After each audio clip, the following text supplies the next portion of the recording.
Hello Sven-gers, it's me Svenny McG, and today we got a little video on the Nintendo 64 controller. We're going to take a deep dive into this today, and we're going to look at some of the differences between its predecessors and what makes this one so special.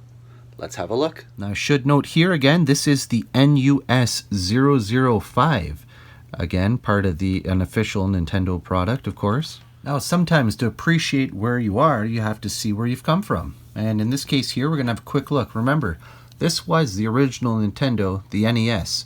And again, it was our real first introduction to the D-pad. It did debut on a Game & Watch, but for all intents and purposes, most of us saw this first here. And again, you got your B and A buttons here.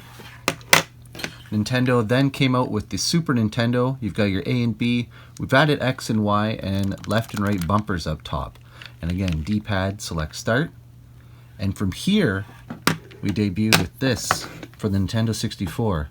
Now, this was one of the first analog joystick controllers. Not joystick per se, but thumbstick, where we actually got to control using this. Okay, so here's notable differences, right? What changed?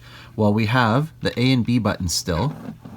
They wanted to show that they would be these prominent buttons, so they are larger than the rest. But in addition to A and B, you've got C. C is laid out over 4 different directions here. Up, down, left, right. You still have your left and right bumpers on top. You have an expansion port. We can look into this a little bit afterwards. And you've got a Z trigger underneath here. Select is gone, but you do have a start. You've got a D-pad. And again, you have that analog thumbstick.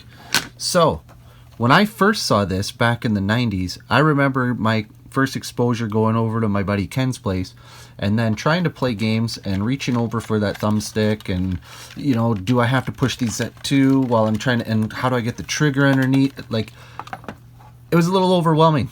And I mean, that sounds hilarious to say, but it really was something else.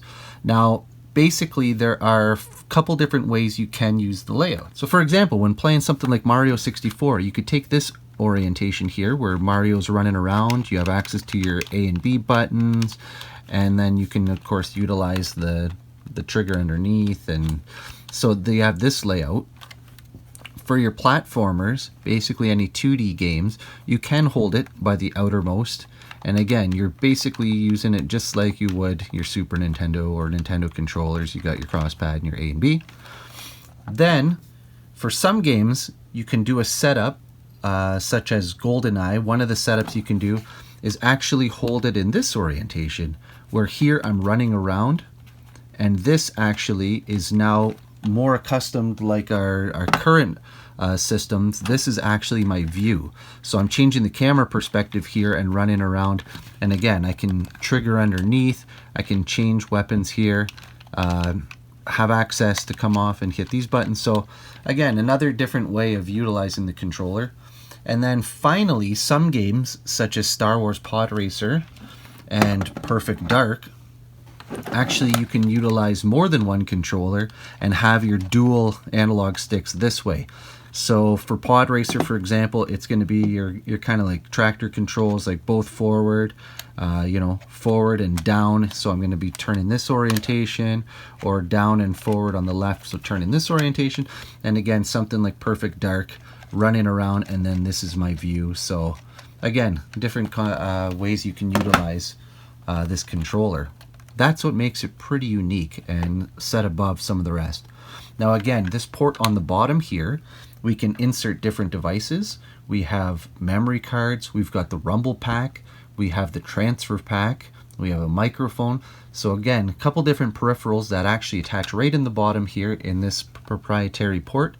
And we'll have a look at some of those in the upcoming features here.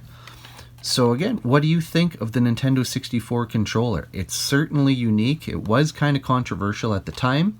People didn't know what to make of it.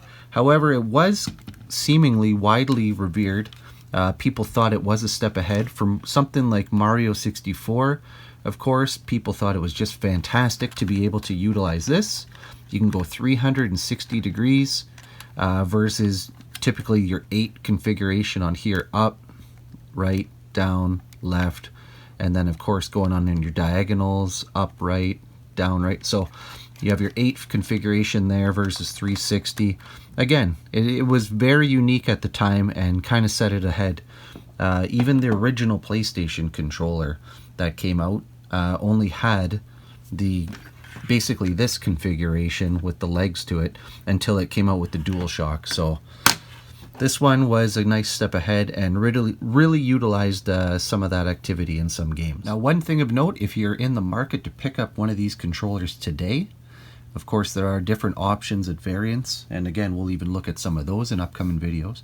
But if you're going to look at one, basically the main thing you're going to want to look out for is the status of this guy. This is hard to see here, but there's a plastic ball at the bottom here that comes in contact. This one's actually in good shape and snaps back very nicely. Recenters very well, and that's very important for accuracy in some games. But with time, unfortunately, the plastic can wear down, and here you can almost even see plasticky residue down in the base here, and unfortunately that makes this want to wiggle a little bit more than it should. And sometimes when it's so loose, again, this one at least snaps back, but sometimes you'll find they don't, or they'll stay way out of orientation, and so it makes it hard to recenter it and actually achieve working conditions when you're trying to play any special game. So again, look for one with good activity here. That's really going to be your main thing. As always, the buttons are usually pretty durable.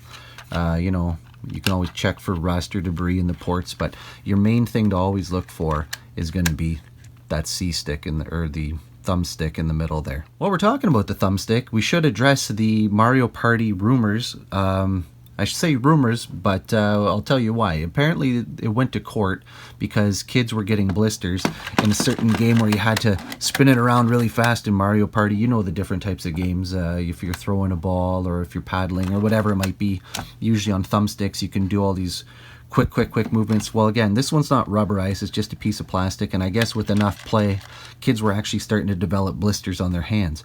So parents brought it up to attention. I guess there was some sort of a suit, and ultimately Nintendo decided to release some sort of gaming gloves. Now, I've seen this on various websites such as CNET, etc., that have picked it up, but what I've never seen is the actual gloves. So if you've seen a pair or you're aware of them, please let me know. Send me a message in the comments below, because I cannot find them online. I've never been able to see anything specific. I don't know if they're embossed with the Nintendo insignia, but it is something funny to note about this controller. So again, there are other options out there, and we'll look at some of those in the future, but just part of the controller and part of what makes it special in history, I guess. So thanks again for checking out this little video on the Nintendo 64 controller.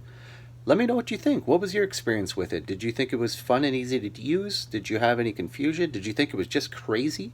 Do you still hate it or love it today? Let me know. Like I said, there are various options. One thing of note, there was many different colors. A lot of them you could get solo, or there was quite a few you can get that were kind of came with different consoles, different variants at the time. We do have some other ones to look at. We'll explore some of those in some videos, but again, this is the basic gray Nintendo 64 controller, the way the game was originally intended to be played. So let me know what you think about it. And yeah, thanks for checking this video out. As always, take care, be good to each other. Bye now.